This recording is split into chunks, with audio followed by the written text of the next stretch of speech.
మరొకసారి ఈ నిన్నటి వరకు కార్యక్రమంలో మిమ్మల్ని కలుసుకోవడం ఎంతో సంతోషం. ఇండోనేషియాలో 7 పాయింట్లకి పైగా గొప్ప భూకంపము జరిగింది. సునామీ అలర్ట్ ఇచ్చారు. మరోవైపు అమెరికాలో పెట్రోల్ వెల ఎంతో హైప్ అయింది. ఇంకొక వైపు ఫిలిప్పైన్స్ వంటి దేశాల్లో లాక్డౌన్ ఎమర్జెన్సీ ప్రకటించారు. అటువంటి కార్యాలు, కోవిడ్ వంటి కార్యాలు జరిగే అవకాశాలున్నాయని నాయకులు అనౌన్స్ చేస్తున్నారు. ఇలాగా ప్రపంచమంతటా జరిగే అనేక సంక్షోభాలకి మధ్య ఈ కార్యక్రమాన్ని మనం చూడబోతున్నాం. రండి నిన్నటి వరకులోనికి వెళ్దాం. మొదటిగా అతి ముఖ్యంగా మనం ఈ వార్ న్యూసే చూడబోతున్నాం. ఇది థర్డ్ వరల్డ్ వార్గా ఉంటుందా అనేటువంటి ఒక వాదము సోషల్ మీడియా అంతటా చూస్తే దేశాల మధ్యను బీబీసీలోనూ చెప్పుకుంటూ ఉన్నారు. అయితే దీనికి మధ్యలో పుతిన్ చెప్పున్నాడు. రష్యా అధ్యక్షుడు వ్లాదిమిర్ పుతిన్ చెప్పాడు, మనం 3వ ప్రపంచ యుద్ధంలో ఉన్నాం. వారి దేశంలో అఫీషియల్గా అది అనౌన్స్ చేస్తున్నారు, మనం 3వ ప్రపంచ యుద్ధంలో ఉన్నాం అని చెప్పి. అది మాత్రమే కాదు, అతను ఒక మాట చెప్పున్నాడు, ఈ వార్ ఆరంభించిన వాళ్ళకే తెలీదు ఇది ఎలా ముగియబోతుంది, ఎంతవరకు ఉంటుంది అని చెప్పి. అమెరికా అధ్యక్షుడు చెప్తున్నాడు 3 వారాల్లో యుద్ధం ముగించేస్తాం అని చెప్పాడు. కానీ వెళుతున్న రీతి అలా లేదు. ఈ వార్ మరొక పరిమాణంలోనికి వెళుతూ ఉంది. ఎంతో గొప్ప సంక్షోభము, నాశనం వైపుగా అడుగులు వేస్తూ ఉంది. ఇప్పుడు మేము ఈ కార్యక్రమం నమోదు చేసేప్పుడు కూడా కువైట్ వారి మరొక ఆయిల్ కేంద్రాన్ని వారు తాకిడి చేశారు. అదేవిధంగా ఇరాన్ వారి న్యూక్లియర్ సైట్స్ ని పేల్చారు. ఇస్రాయెల్లో ఉన్న న్యూక్లియర్ సైట్ ని తాకిడి చేశారు. ఇలా వార్ మరో ఎక్స్టెన్షన్కి వెళుతుందే గాని ముగించేబడేలాగా లేదు. దీనికి మధ్యలో ఐరోపా వారికిను అమెరికా వారికి మధ్య ఒక చిన్న విభేదం కలుగుతుంది. ఇది ఎదురుచూసిందే. ఈ చీలిక దేనివైపుగా వెళుతుంది, ఇది ఏమవుతుంది అనేదే మనం మరో పాయింట్గా చూడబోతున్నాం. ఇప్పుడు ఐరోపాలోని అధికమైన దేశాలు తమ ఎయిర్ బేసెస్ ని ఇరాన్కి ఎదురుగా ఉపయోగించకూడదని చెప్పి అమెరికా వారికి చెప్పారు.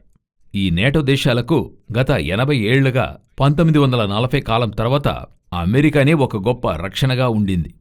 అంటే చైనానో రష్యానో ఈ ఐరోపా దేశాలను తాకకుండా ఒక గొప్ప ఆర్మీ బలాన్ని వీరే ఇచ్చారు. అమెరికా దానికి ఎంతో ఖర్చు పెట్టింది. ఇప్పుడు అమెరికా తన ఎయిర్ బేస్గా యూజ్ చేయకూడదని చెప్పి యూరప్ చెప్తుంది. ఎందువల్ల ఈ కార్యము అని చూస్తున్నప్పుడు ట్రంప్ సెకండ్ టైం వచ్చినప్పటి నుండే యూరప్కి ట్రంప్కి పొత్తు కుదరలా. గ్రీన్లాండ్ విషయంలో ఏకీభవించలేదు.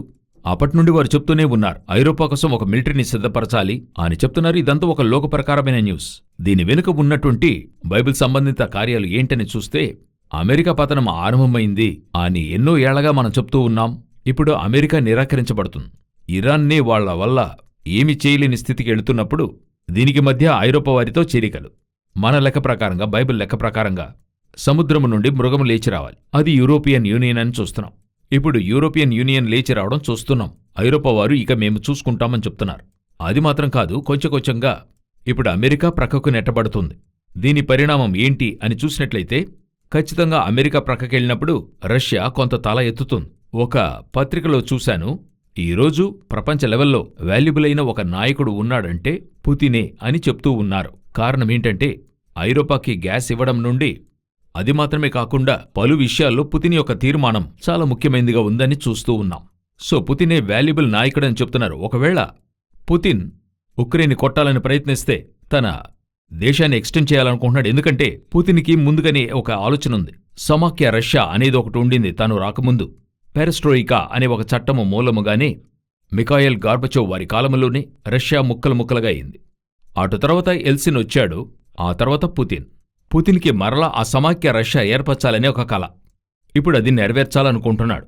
ఒకవేళ పుతిన్ మరలా ఆ సమాఖ్య రష్యా ఏర్పరిచినప్పుడు ఉక్రెయిన్, తజికిస్తాన్, ఉజ్బెకిస్తాన్ ఇవన్నీ ఒకటిగా చేర్చాలి. అలా జరిగేప్పుడు ఐరోపా ఖండంలోనికే ప్రవేశించాల్సి ఉంటుంది. ఆ రోజు ఐరోపా అతన్ని ఎదిరించాలి. ఆ రోజు ఐరోపా ఒక అగ్రరాజ్యంగా మారుతుంది. దానికైనా వీలుబాటు ఇప్పుడు ఏర్పడుతుంది.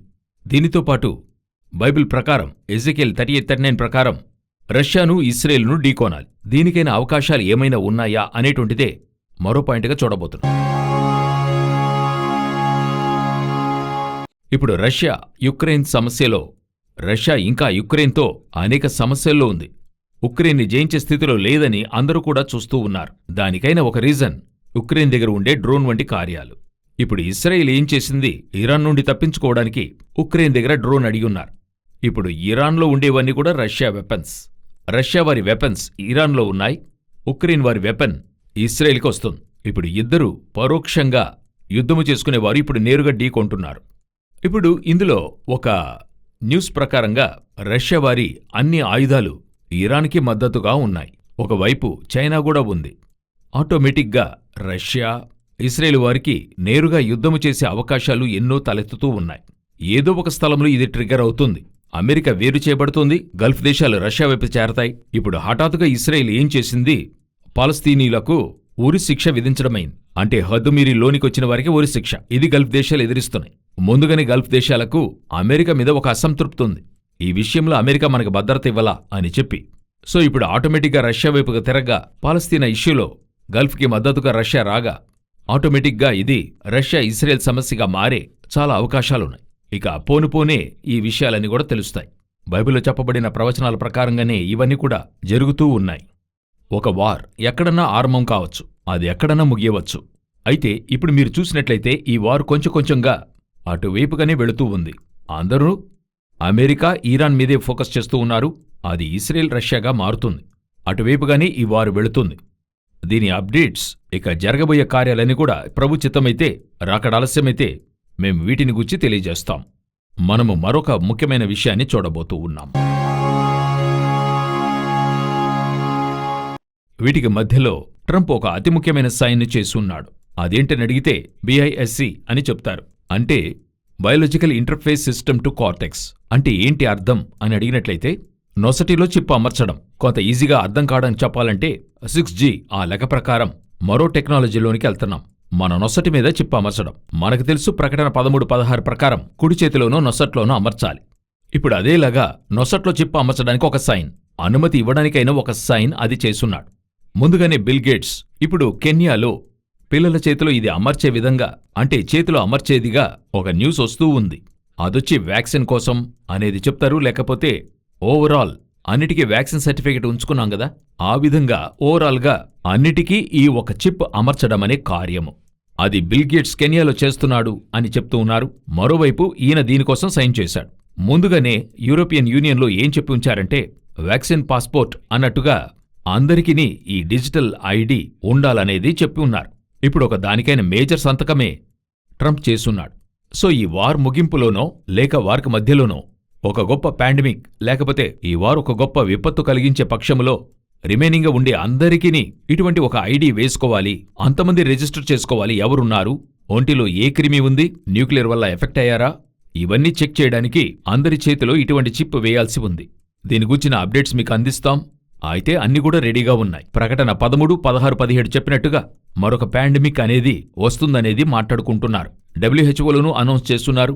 ఆ లెక్క ప్రకారంగా ఇది వచ్చినప్పుడు కుడి చేతికి నొసటకైన చిప్పు తయారుగా ఉంది. దీన్ని నానుకుని చివరిగా ఇంకొక కార్యాన్ని చూసి మనం ఈ నిన్నటి వరకు ముగించుకుందాం. యూరోపియన్ యూనియన్ ఆస్ట్రేలియాతో నిరాటంకమైన ఒప్పందం చేస్తున్నారు. నిరాటంకమైన వాణిజ్యమని చెప్తారు. ముందుగానే ఈ సంవత్సరం ఇండియాతో ఒప్పందం చేసుకున్నారు. తర్వాత ఆస్ట్రేలియాతో చేస్తున్నారు. అంటే రెండు వైపులా ట్యాక్స్ లేదు, ఎగుమతి దిగుమతి చేసుకోవచ్చు. ఇది ఒక రకంగా ఎలాగ ఉంటుందని అడిగితే ఇరు దేశాలు అనే కంటే కూడా ఇరు జిల్లాలకి మధ్యలాగా. ఇప్పుడు మీరు చూసినట్లయితే ఒక జిల్లా నుండి మరో జిల్లాకి మీరు లారీలో తీసుకెళ్తారు, ఒక జిల్లా నుండి మరో జిల్లాకి క్యాషువల్గా ట్రావెల్ చేస్తారు. మధ్యలో ఎటువంటి ట్యాక్స్ అనేది ఉండదు. చూడండి, ఇప్పుడు ఇండియాలోనే మీరు తమిళనాడు నుండి కాశ్మీర్ వరకును అన్ని రాష్ట్రాలు దాటుకుంటూ వెళ్లొచ్చు, వాహనం వెళుతుంది. కానీ ఎక్కడ ఆపి ఈ రాష్ట్రంలోకి రావడానికి ట్యాక్స్ కట్టాలని చెప్పరు. రోడ్ ట్యాక్స్ వేరే, టోల్ వేరే. నార్మల్గా ఒక్కొక్క రాష్ట్రానికి ఒక ట్యాక్స్ లేదు. అలా సమకూడి ఉన్నదే మన ఇండియా. అలాగే యూరోపియన్ యూనియన్ ఉంది. 28 దేశాల్లోకి ఎక్కడన్నా ట్రావెల్ కావచ్చు. అటువంటి ఒప్పందాన్ని ఇండియాకి చేసున్నారు, ఆస్ట్రేలియాకి చేసున్నారు. ఇప్పుడు యూరోపియన్ యూనియన్ ఎక్స్టెండ్ అవుతూ వస్తుంది. ముందుగానే అనేక దేశాల మధ్య వారు చేసుకుంటూ వస్తున్నారు. ఇప్పుడు వారు చూసినట్లయితే ఉక్రెయిన్ని లోనికి చేర్చే అన్ని కార్యాలు చేస్తూ ఉన్నారు. స్విట్జర్లాండ్ని లోనికి చేర్చుకుంటున్నారు. ఇప్పుడు ఆస్ట్రేలియాతో అగ్రిమెంట్ చేసుకున్నారు. ఒక ప్రపంచ ప్రభుత్వాన్ని వారు ఏర్పరుస్తున్నారు. ఈ కార్యం ముగిసిన తర్వాత, యుద్ధం ముగిసిన తర్వాత ప్రపంచమంతటికీ అగ్రరాజ్యం ఏర్పడుతుంది. ముందుగానే పలుసార్లు మనం ఇది చెప్పాం. ఆ అగ్రరాజ్యం బాగా గమనిస్తే ఒకవైపు ఆర్థికంగా యూరోపియన్ యూనియన్ నిరాటంక వాణిజ్యం ఒక్కొక్కటి చేస్తూ ఉన్నారు. దానియేలు గ్రంథము 9:27లో ఒక వారం వరకు అనేకులకు నిబంధనను స్థిరపరచును అని ఉంటుంది. ఆ నిబంధన ఇప్పుడు జారీ చేయబడుతూ ఉంది. దీనికి తోడు వారు సైన్యాన్ని కూడా రెడీ చేస్తూ ఉన్నారు. 42 నెలలు వారు యుద్ధం చేస్తారు. దానికి కూడా వారు రెడీ అవుతూ ఉన్నారు. సో మన కంటికి ముందుగా చివరి సామ్రాజ్యము లేచి ఆధిపత్యానికైనా పనులు జరిగిస్తూ ఉంది. వారిని అధికారంలో కూర్చోబెట్టడానికైనా ఒక యుద్ధం ఒకవైపుగా జరుగుతుంది. దీనికి అనుబంధమైన కార్యాలు చుట్టూ జరుగుతూ ఉన్నాయి. ఇవన్నీ కూడా జరుగుతూ ఉన్నప్పుడు ఇవన్నీ కూడా వారు ఆ సమకూర్పులో కూర్చోడానికి ముందుగా నిమిషానికి ముందుగా సంఘాన్ని విమోచిస్తానని ప్రభువు వాగ్దానం చేశాడు. ఇప్పుడు యోచించండి, వారికంటే మనకి టైం తక్కువగా ఉంది. వారే ఇంత వేగంగా పనులు జరిగిస్తున్నప్పుడు సంఘం ఎంత వేగంగా పనిచేయాలి? ఇప్పుడుండే సమయం, ఈ గుర్తులు ఇవన్నీ కూడా మీకు చెప్పడానికి సంఘము సిద్ధపడటానికైన సమయం మాత్రమే ఉంది. మరెటువంటి కార్యాలు కూడా ఇప్పుడు లేవు. ప్రతి దినము సంఘము సిద్ధపడాలి. వరుని సంధించడానికి ఎలా వధువు సిద్ధపడుతుందో అలా సిద్ధపడాలి. ఇక కాలము ఖచ్చితంగా చెల్లదు. ఈ రాబోయే ప్రతి రోజునూ మనకి గ్రేస్ పీరియడ్ లాగా సంఘము ప్రార్థనలో ఉపవాసంలో తరించి వరుని రాకక ఎదురుచూసే సమయానికొచ్చాం. రాకడాలస్యమైతే మరలా మరొక నిన్నటి వరకులో మిమ్మల్ని కలుసుకుంటాం. God bless you.